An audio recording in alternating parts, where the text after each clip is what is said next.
Hello everyone. In the last lecture, we have seen in the reproduction in flowering plants about the formation of pollen grain from the microspore mother cell. In today's lecture, we will see about the structure and its role of pollen grain. Let us start. We can see the mature pollen grain is formed from the young pollen grain through mitosis division. The another name of pollen grain we can also say microspore. और किसी भी चीज को धारण करने वाला कहलाता है उसको धारण करना। मेल गैमेट को यहाँ पे ये धारण किए हुए इसलिए इसका नेम है मेल गैमेटोफाइट। क्योंकि हम लोग फ्यूचर में यहाँ पे देखेंगे कि जो जेनेटिव सेल है वो फर्दर हमारा मियोसिस डिवीजन करके दो मेल गैमेट्स का फॉर्मेशन करेगा। इसलिए हम लोग यहाँ पे बोल सकते हैं कि मेल गैमेट को धारण करने वाला मेल गैमेटोफाइट कहलाएगा। इसलिए पोलन ग्रेन का अनदर नेम हम लोग बोल सकते हैं मेल गैमेटोफाइट।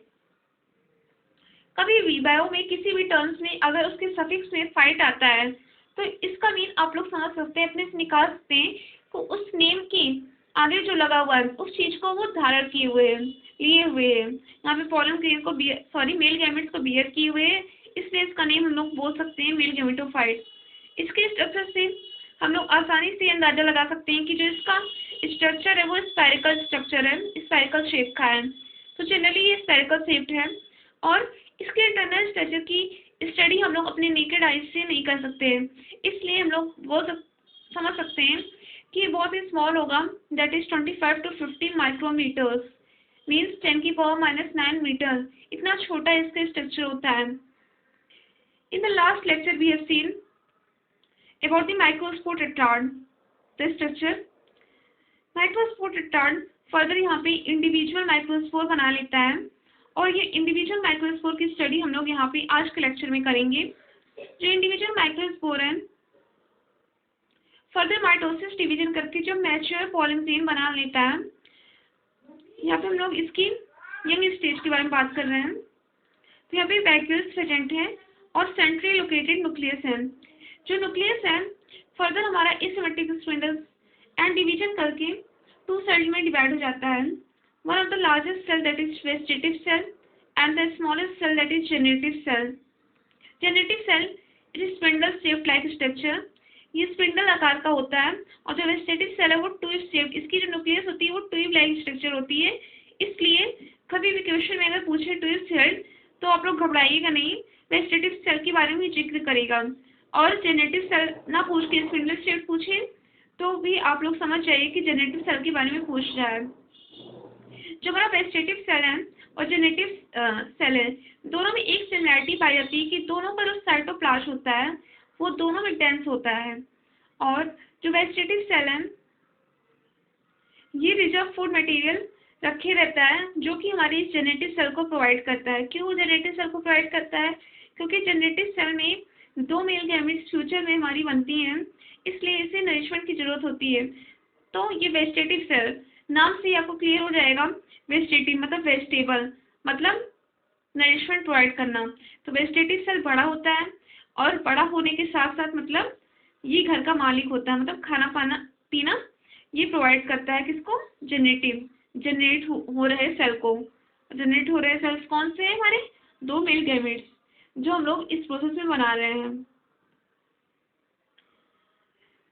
तो हम लोग यहाँ पे बात कर रहे हैं, हम लोगों ने लास्ट लेक्चर में देखा था कि जो हमारा माइक्रोस्पोर टेट्राड था जो कि हमारी हम लोगों ने माइक्रोस्पोरेंजिया से बनाया था। और वो माइक्रोस्पोरेंजिया पहले कैसे हम लोगों ने उसको देखा था, वो टेट्रागोनल स्ट्रक्चर होता है। एंथर का जो ट्रांसफर सेक्शन जहाँ पे हम लोगों ने बात की थी तो टेट्रागोनल लाइक स्ट्रक्चर होता है, उसकी एक माइक्रोस्पोरेंजिया की हम लोगों ने स्टडी जब की थी तो हम लोगों ने देखा था कि चार माइक्रोस्पोर या तो पोलन ग्रेन्स बने थे। और इंडिविजुअल एक पोलन ग्रेन की स्टडी हम लोग यहाँ पे कर रहे हैं। जितने भी पोलन ग्रेन्स होते हैं उसके पास दो आउटरमोस्ट कवरिंग्स होती हैं।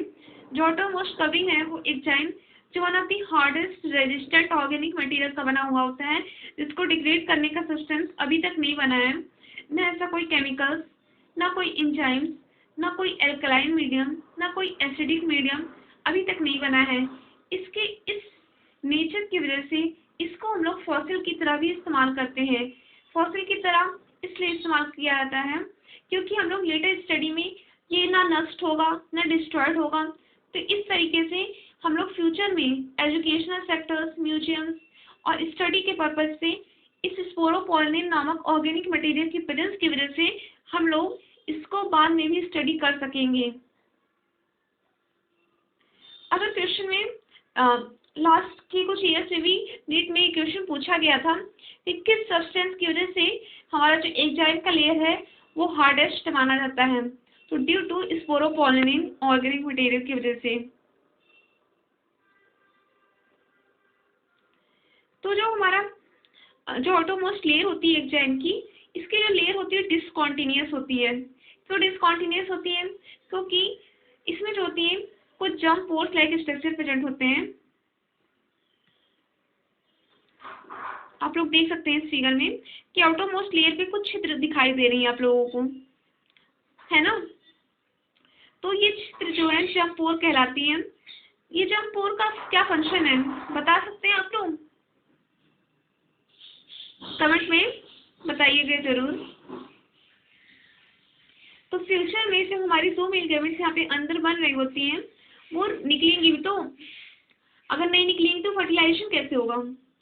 तो निकलना इसका जरूरी है। तो क्या होता है इसमें ऑलरेडी, इसलिए इसकी संरचना ऐसी की ही गई है क्योंकि कोई भी सब्सटेंस इसको डिग्रेड तो कर नहीं सकता। तो इसकी ऐसी स्ट्रक्चर बनाई ही गई है कि इसमें जंप पोर लाइक स्ट्रक्चर ऐसे कुछ छिद्र पाई जाती है जिससे जो हमारा जो मेल गैमेट्स है वो यहाँ पे पोलन ट्यूब से रिलीज होता हुआ इस जंप पोर से रिलीज होता है और फर्दर पॉलिनेशन के थ्रू जाके हमारे एम्ब्रियो सैक में लैंड करता है। तो ये रही हमारी फंक्शन ऑफ जंप पोर। इसलिए हम लोग यहाँ पे जंप पोर्स की स्टडी करते हैं।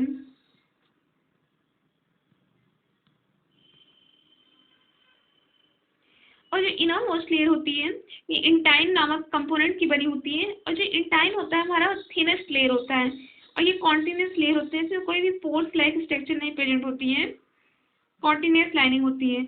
और जो इंटाइन की लेयर होती है हमारा सेलुलोज प्लस पेक्टिन नामक कंपोनेंट से बना होता है। सेलुलोज होता है हमारा एक carbohydrate that is polysaccharide component है और पेक्टिन एक प्रोटीनेशियस कंपोनेंट है, मीन्स कार्बोहाइड्रेट प्लस प्रोटीन का बना होता है इंटाइन का लेयर। और ये जो साइटोप्लाज्म है हमारा, साइटोप्लाज्म होता है हमारा घिरा होता है प्लाज्मा मेम्ब्रेन से, और ये प्लाज्मा मेम्ब्रेन जो होता है पेक्टिन का बना होता है, मतलब प्रोटीन का बना होता है। जो हमारे नेचुरल पॉलन ग्रेन है उसका जो न्यूक्लियस है फर्दर डिवाइड करके 2 सेल बना लेता है, वेजिटेटिव सेल जो कि लार्जर होता है और जेनेटिव सेल जो कि स्मॉलर होता है। तो जो वेजिटेटिव सेल है उसमें जैसे हम लोगों ने पहले ही बात कर ली है कि इसके पास एबंडेंट रिजर्व फूड मटेरियल होता है। इसका जो न्यूक्लियस होता है उसका कोई निश्चित आकार नहीं होता है, इरेगुलर होता है, नरिशमेंट प्रोवाइड करता है। और दोनों वेजिटेटिव एंड जेनेटिव सेल दोनों जो होते हैं उसके साइटोप्लाज्म डेंस होते हैं। और जो हमारा जो वेजिटेटिव सेल है जब हमारी 2 मेल गैमेट्स बन जाती है और वो पॉलिनेशन के थ्रू पॉलन ट्यूब से जब लैंड कर रही होती हैं, जब एम्ब्रियो सैक तक पहुंच जाती हैं, तो मैक्सिमम केसेस में जो हमारा वेजिटेटिव सेल है वहीं पर डीजेनरेट कर जाता है, मतलब नष्ट हो जाता है। वहीं पे जो हमारा जेनेटिव सेल है, जेनेटिक सेल जो होता है वेजिटेटिव सेल के कंपैरिजन में काफी छोटा होता है और इसका जो न्यूक्लियस होता है वो स्पिंडल लाइक स्ट्रक्चर होता है। उसका जो न्यूक्लियस होता है स्पिंडल शेप होता है। और 60% एंजियोस्पर्मिक प्लांट्स में देखा गया है कि जो हमारा सेल है, जो जेनेटिव एंड वेजिटेटिव सेल्स हैं वो रिमेन 2 सेल स्टेज में ही पाया जाता है।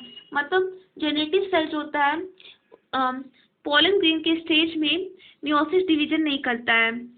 और वहीं पे 40% एंजियोस्पर्मिक प्लांट्स में देखा गया है कि एट द टाइम वो मियोसिस डिवीजन करके 2 मेल गैमेट्स वहीं पे बना लेता है। इस तरीके से वो 3 सेल स्टेज एग्जिबिट कर लेता है।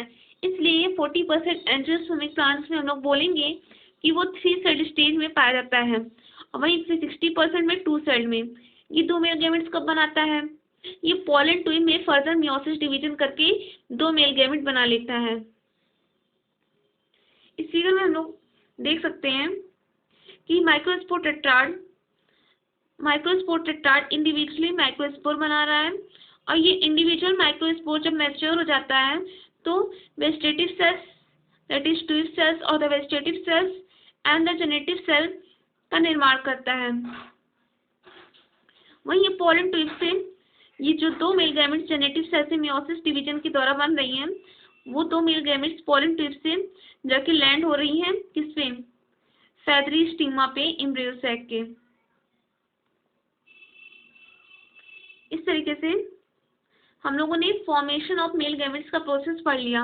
इस फिगर में हम लोग यहाँ पे और अच्छे से समझ सकते हैं, कोई भी कंप्लीट एंजियोस्पर्मिक फ्लावर है उससे जो होता है एंथर से रिलीज जो पॉलन ग्रेन है वो रिलीज हो रहा है, और इंसेक्ट के द्वारा मीन्स पॉलिनेशन कर रहा है, ट्रांसफर कर रहा है पॉलन ग्रेन को from the anther to the stigma. तो पॉलन ग्रेन ट्रांसफर हो रही है पॉलिनेशन के थ्रू फेदरी स्टिग्मा पे। इस तरीके से यहाँ पे कुछ केमिकल रिलीज हो रही हैं जिससे ये पॉलन ट्यूब्स होती हैं फर्दर पास करती है स्टाइल के थ्रू ओव्यूल्स की एग में, फर्दर यहाँ पे फर्टिलाइजेशन हो जाता है। तो मिलते हैं नेक्स्ट वीडियो में जहाँ पे हम लोग beneficial and harmful effects of pollen grains की स्टडी करेंगे।